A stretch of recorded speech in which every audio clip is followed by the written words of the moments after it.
Hello, divas and dudes, and welcome to Powerhouse Bakery. I'm so excited to get to have you here today. I'm going to be showing you some of the really exciting things you can do with lentils. You know, lentils are a powerhouse of nutrition. If you've ever popped in to see us here at Powerhouse Bakery, you know that what we always promise our customer is that we offer super healthy. And we try to package that super healthy in whatever meal plan or eating style is right for you. And currently, a lot of people are really looking to eat more plant-based. And so with that, the question often comes in with people asking, how do I get enough protein? And so the lentil is the darling of the nutrition world right now because it's an excellent way to get some protein. So I'm going to show you today some of the different types of lentils that are available on the market, a little bit about how they cook, some of the pros and cons of the different types of lentils, and then I want to show you how to make an amazing tortilla that's made out of lentils. And I'm also going to show you how to do a breakfast scramble. And then the idea behind all this is how do you put things together so they taste amazing, they have a nutrition punch, so you've got lots of great vitamins and minerals and fiber and protein that help meet anybody where they are when they're looking for healthy. So the first thing we want to do is understand what kinds of lentils are out there. And so what I have here on my platter is two different kinds, and then I put some of them together on this side. But this is a red lentil, and I'm going to show you that one today. It's a really nice, very delicate, easy to cook, and it turns to be very soft in not much cooking at all. This is your average green lentil, and this one's going to be sort of a medium texture. They get their name because of actually the shape. It kind of looks like a lens, if you will. So it's kind of in a shape of a disc. And it's a very old form of plant-based protein that many cultures and peoples have used all around the world for centuries. This one is also ancient. This is actually a hulled lentil. So this bright pink color is really the underneath of a more fibrous rich lentil. That's why this one's going to cook a little more delicately. It's going to have a little softer flavor. The one that I'm not showing you today is one that I also really love, and it's called a French green lentil, and it's bright green, almost like an army green, a deep forest green color. And so these are a lighter green, and this is that beautiful red one. So in general, all lentils will cook very simply in a 2-to-1 ratio. And the nice thing is they don't take a long time. You don't have to pre-soak, and you sure don't have to do a lot of prep ahead of time, like peeling or taking off that hull, because most of the time that hull is really wonderful. And so when we look at the value of lentils, what we really think about is this beautiful legume can actually be used instead of protein. So when you're thinking about making a scrambled egg dish, of course the egg is the center of the plate. Well, what I want to show you today is how do we make lentils, a plant-based protein, the center of the plate. Another place that it can really be a good alternative is to grains. And you know that at Powerhouse Bakery, we are determined to show the world that gluten-free should not be free of nutrition, but it should be loaded with nutrition. And so the legume, and of course this lentil, is a great way to do it. And so the legume can be your protein source, and it can even be your carb source. So your carbohydrate is going to be your really important way to get your energy. Protein is also a way to get energy, but more than that, it's really our building block material. So if our body has to use protein for energy, it will. But it would much rather save those amino acids to rebuild our muscle and tendons and ligaments, and even our enzyme systems need that protein. And our carbohydrate comes from so many resources. But what I love about the lentil is it's beautiful because it is built with both protein and carbohydrate all in one. And so when you cook this beautiful legume, you're getting plenty of both. Sometimes people will ask how much protein and carbohydrate are in each one. And so in a given cup, we have about 145 calories. and 14 grams of protein, which is pretty awesome. And we have about 42 grams of carbs. Great way to go, right?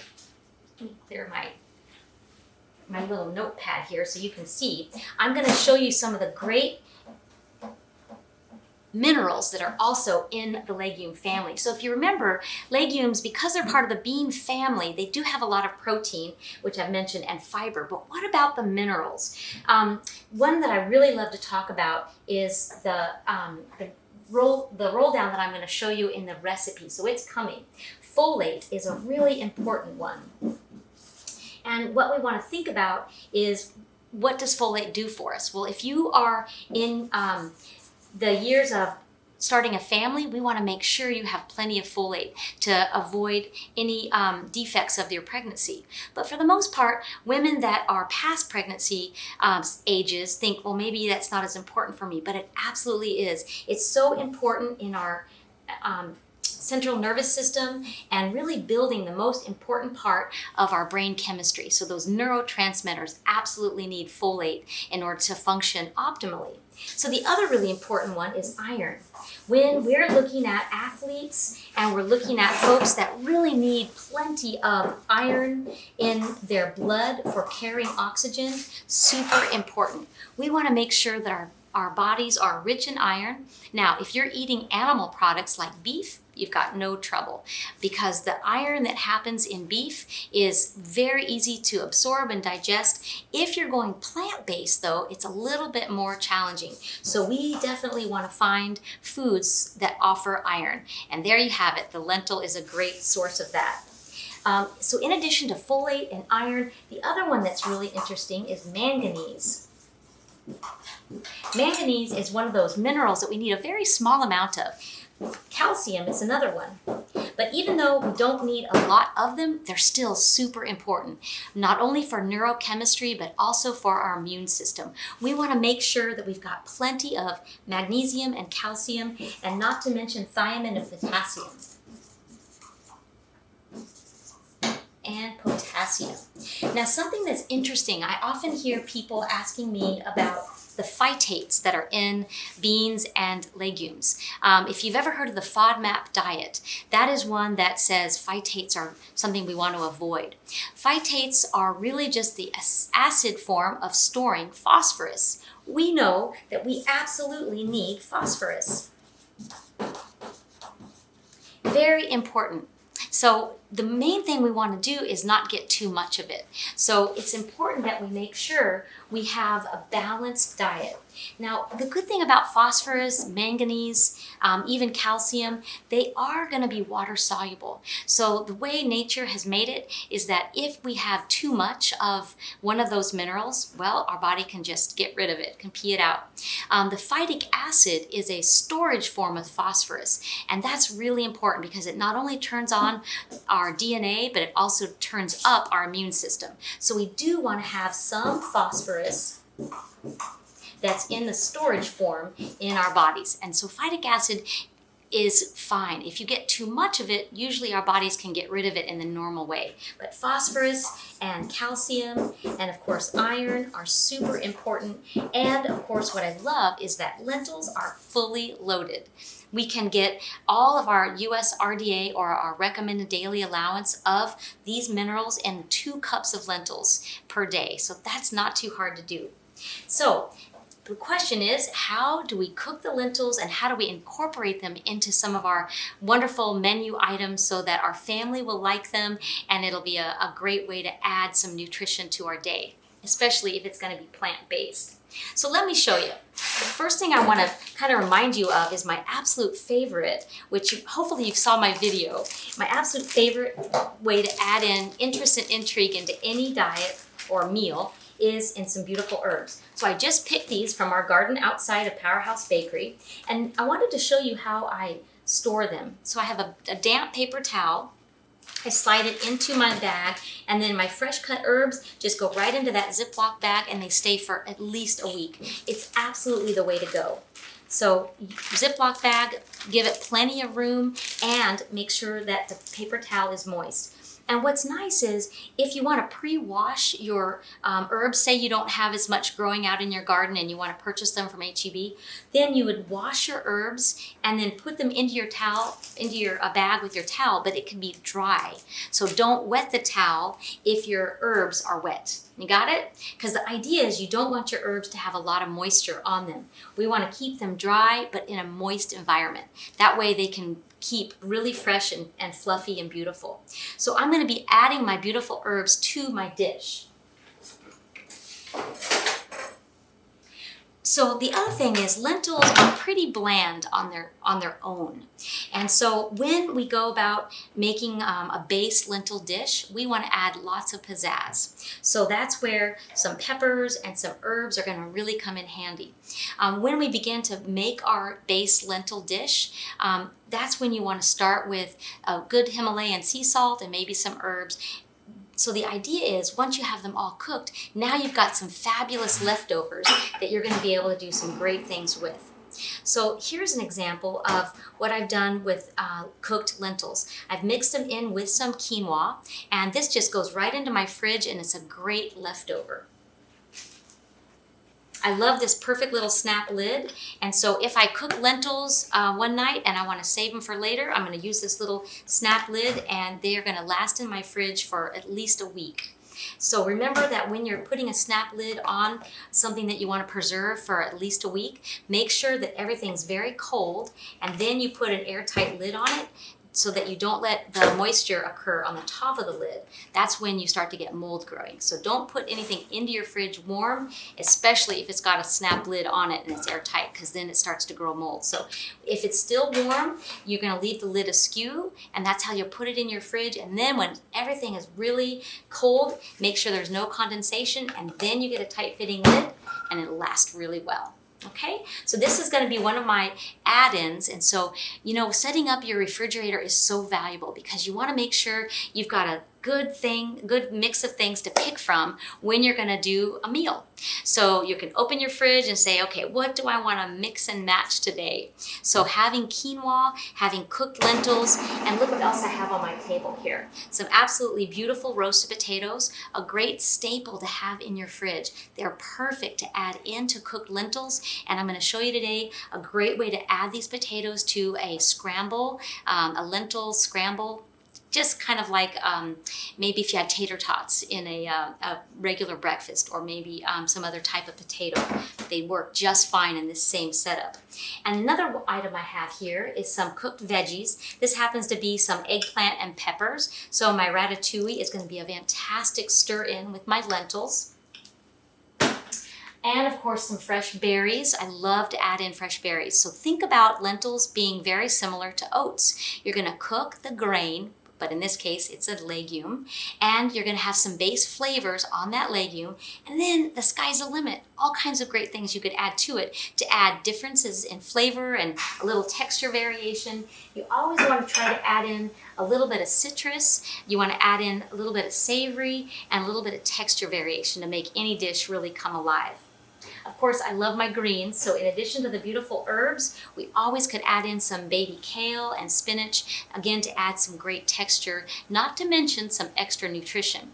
So let's jump back a minute to that nutritional profile of the legume or these lentils. Because their iron source is not quite as easy to absorb as what you'd get from beef, it's called non-heme iron. So what do we have to do to make it more accessible or easy to absorb? We have to add in some vitamin C, and so that's where all these beautiful extra colors come into play. You've got blueberries and spinach and peppers and of course your citrus that really boost the vitamin C and make that iron even easier to absorb. The other thing I wanted to show you is these beautiful Brazil nuts. And I put them on my plate as add-ins to remind me that lentils also happen to be an amazing source of selenium. So next time you are feeling like you need to build your immune system, remember Brazil nuts and lentils. Those are great sources of the most important element of building your immune system. That selenium helps to build your killer T cells. And so those are the white soldiers that have the most ammo. And so those white soldiers are going to be so pivotal in helping you to your body to kill off those fast-growing cells like cancer. So selenium is absolutely one of our best friends. And not to mention, you get it in all of the legumes, especially lentils, but also our friends, the Brazil nuts. Okay, so now what I'm going to do is chop up some of these beautiful greens because we're going to add them into our beautiful veggie scramble. So notice what I do with my fresh thyme. And anytime you add in fresh herbs, you're getting a lot more absorption of the other minerals. All of the isoflavones and the antioxidants that are in these herbs are going to really help absorb the minerals that are in those legumes. So we're going to get as much of the stem out as we can, and then just do a quick chop. So remember that our chopping skills are always something I love to teach at Powerhouse Bakery, and making sure that you have most of the stem removed from your herbs is the first step. And then you want to have a clear, good workspace and use the back section of your knife.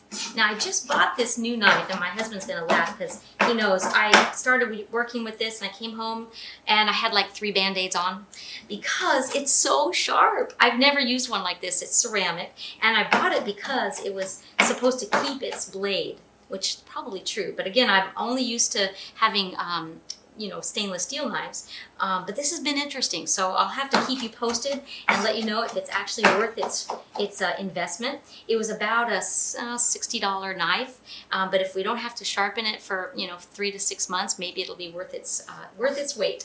So there's my thyme, and I'm going to do a little bit more parsley. Now, it's best if you chop your herbs just before it's time to use them. So that's why I store them in the little Ziploc bag, and I make sure that we've got all of the moisture away from the leaves, but we also want them to be in a moist environment. So notice when I'm chopping, I don't have my finger out, right? You want to tug it all in, and the work is from the wrist. You keep it a fairly natural extension of your elbow, and you get a great chop. Okay? That's going to go into my bowl. So now I'm going to start assembling the ingredients for my first dish, which is going to be that beautiful scramble. I've got some poblano peppers here, so I've started chopping them. I just put them in little juliennes. Now I'm just going to run the knife through.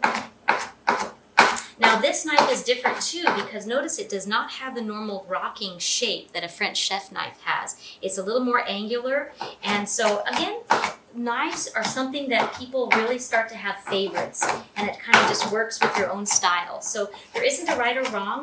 I do encourage you to have a knife that's large enough that you can really feel the presence of. Let me show you another one that I like, but it's a little bit small. See, this is my Henkel's knife, and I actually love this one, but it's a little bit small if I'm doing a lot of work. So notice the angle here is short, and so I don't get quite as much work in that blade as I do with this one that's a little bit longer here. It's a little bit deeper cutting space. So I'm going to chop this a little bit more. So say you're doing a typical scrambled egg dish. You're going to perhaps add some peppers and some onion, maybe some garlic. So the same idea with our lentils. I'm adding some herbs, and I'm adding some fresh peppers.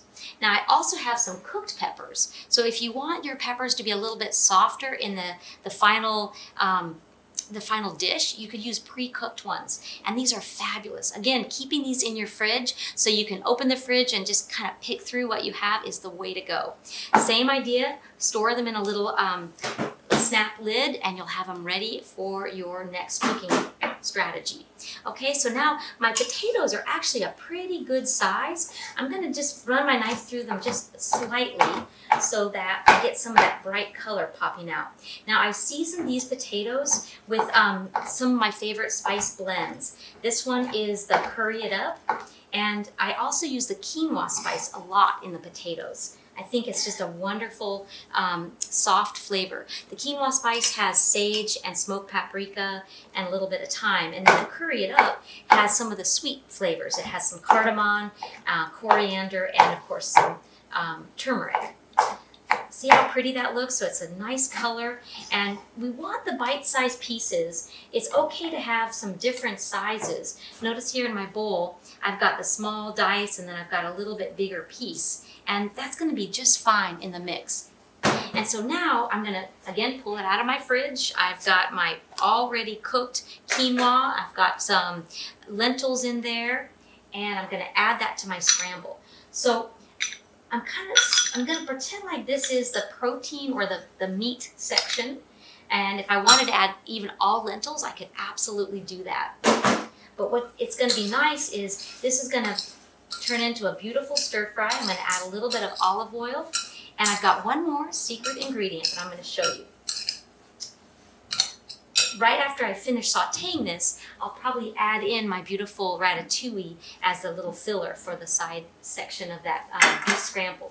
But here is one of my new ingredients. This is nutritional yeast, and it's so interesting. It's a light flake. It's actually very high in B12. Of course, it's gluten-free and it's vegan. Let me show you the package so you can see it. I'm still learning about this, but it's a really cool product. I got it from Bob's Red Mill. Like I mentioned, it is already gluten-free. But the reason why I'm excited about it is it has a flavor like cheese. And it's very high in B12. So I have clients that come in, they're kind of suffering maybe from some anemia. Again, it could be low iron because they're not eating enough lentils. How do we boost that a little bit? And one of the ways is a little bit of nutritional yeast. So I'm going to be adding that into my beautiful little breakfast scramble. I'm going to do about 2 tablespoons. And then we're going to go over to the skillet and saute this up. It's going to be absolutely gorgeous. So this is ready to go. It's already having a wonderful aroma. I tell you, it smells a little bit like Cheetos. Hate to admit it, but it smells really good. So this is going to be our breakfast scramble. And this is the last thing I'm going to show you in this first phase before we go over to the stove. This is just pureed lentils. So I use the bright pink ones, and it's just a 2-to-1, so twice as much water as the lentil. I let them soak. Actually, I let them soak for 3 days, I think. Really, you only need a few hours. But I wanted to do it a little longer so I could see how that would respond. So it holds up beautifully in the refrigerator. I actually just soaked them. This is what they look like in the water. And so just really simple. I mean, just water and lentils, and I put them in the fridge. And again, I left them like this for 3 days. And then right when I'm ready to make my tortillas, I just blenderize them up. A pretty simple process. So I'm going to blenderize them up, and I'm going to heat up the skillet and get to show you what we're going to do with those lentils. So in general, very simple ingredients. The whole idea behind this is I don't want you to have to do more work in the kitchen, just different. So if you load up your refrigerator with some easy pre-cooked items, remember I always teach you to put lots of things in the oven when you're cooking. So roasting some potatoes at the same time you're doing something else means that you've got some great things in your fridge. So give me a minute, I'm going to get the skillet heated up. Hey guys, so here we go. I am going to start with our lentil tortillas. So you need a pretty hot skillet. I actually bought this beauty just for this purpose, so I was so excited to get to go shopping for a new skillet. But what's important is you want to have a good size, and you want to make sure that it's easy for nonstick. Now this one does have a pretty thick coating on it, so it should be a really nice nonstick. To make sure that it's hot enough, I'm just going to look at how the water droplets dance. That means it's ready to go. So I'm going to pour a little bit of so again, how I did this was I just blenderized some red lentils that I soaked for at least 3 hours. So it's 1 cup of lentil to 2 cups of water. And I'm going to slowly pour some on. Now I also bought a cute little 3-minute timer. So you can have one of those at home as well, or you can start to just watch how the surface starts to get a little dry, and that makes it a really nice, perfect tortilla. So now I'm spreading it around, and kind of like a pancake where it's going to be able to come off fairly easily once the edges are dry. You're going to see the little bubbles are going to start to pop up, and a 1/4 cup is just about the right amount for your tortilla. So let me get a little spoon, and I'm going to gently put that around. So I want to put that around all the edges so it's little bubbles that are popping up. And you want it to be about 1/4 of an inch thick. Now you can use the green lentils for this recipe, but it doesn't come out quite as good. It's a little bit too strong flavored. The first time I made these, I actually just used a little bit of salt, and I realized, no, it needs a little more flavor. So there again, I used some of my fun flavor components of the quinoa spice. I used sage and thyme, a little bit of garlic. And then I did a sweet one also with some cinnamon and cumin and coriander. So it had a really nice blend of flavors. So you can see it starting to get dry around the edges. That's just how I want it. And over here at my other skillets, I've got the lentils cooking. So anytime I'm working with lentils, I'm always trying to restock my fridge with extra. So we have a base lentil stew that's always going to give me some lentils to work with. I include the bay leaf and I include some salt because for sure lentils will not be very popular if you don't have salt.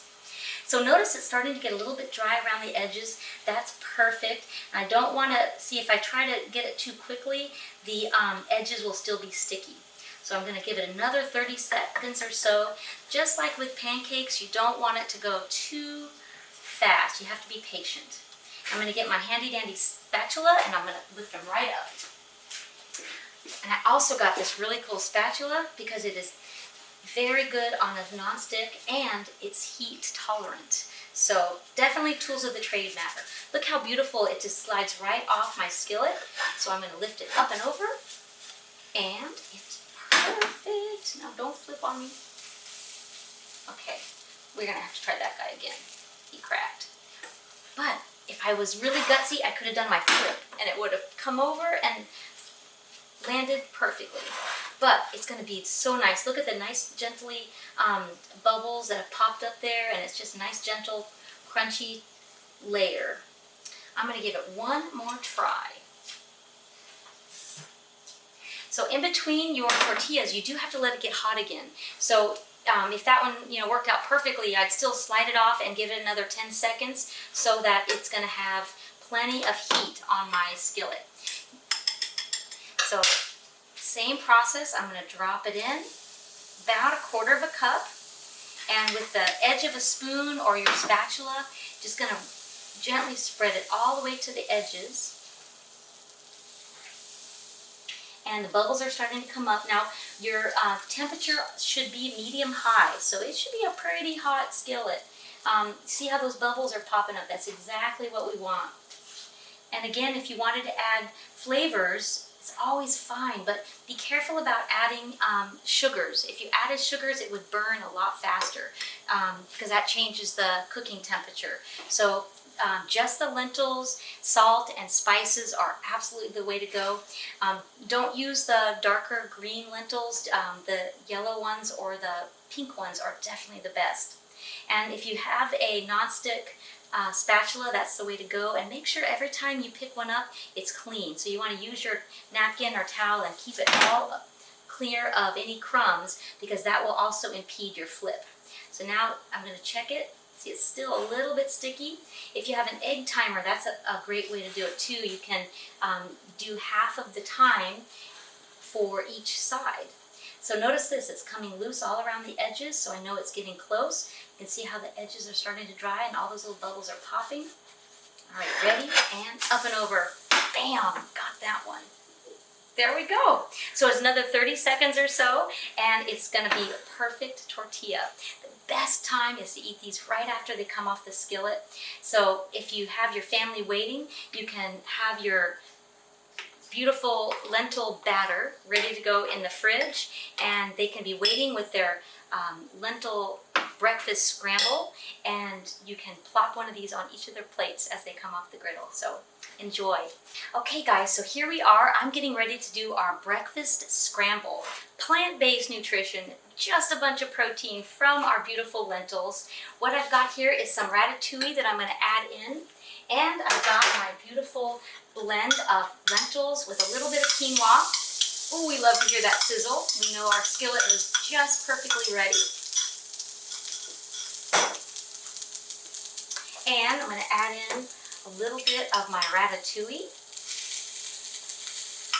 And of course my sauteed peppers and potatoes all going in there, a little bit of spinach.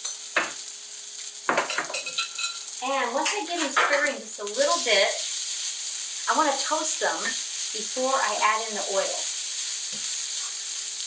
And remember, I put in some nutritional yeast. I did some no poblano peppers.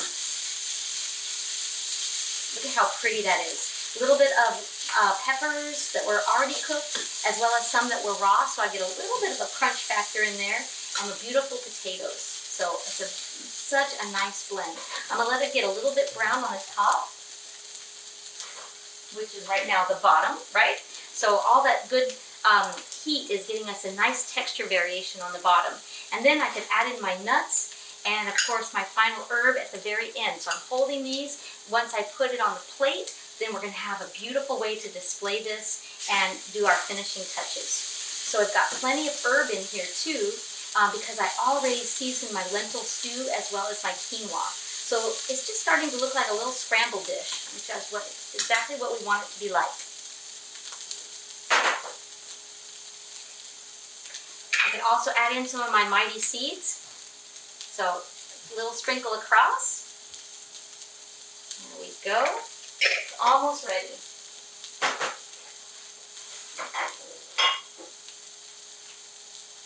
All right, heat's off. Now I could add more oil if I really wanted to crisp it up on the bottom, but since I had oil added to each of my steps, I want to keep the fat content down, so I'm going to leave it just as it is. And thank goodness I've got my beautiful new skillet, so everything's going to slide right off. And there is my beautiful breakfast scramble. Ooh, I love it. If we wanted to, we could add a little more of the final touches of our beautiful ratatouille off to the side, and some herbs. Here I have this beautiful tarragon, which is such a nice add-in.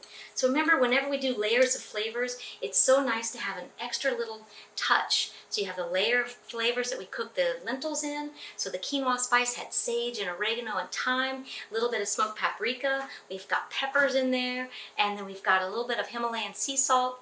Amazing. Okay guys, so check it out.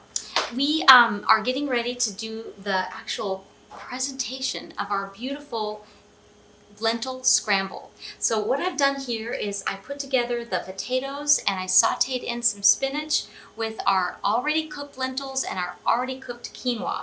So remember, that's so important to have in your refrigerator, ready to go at any time.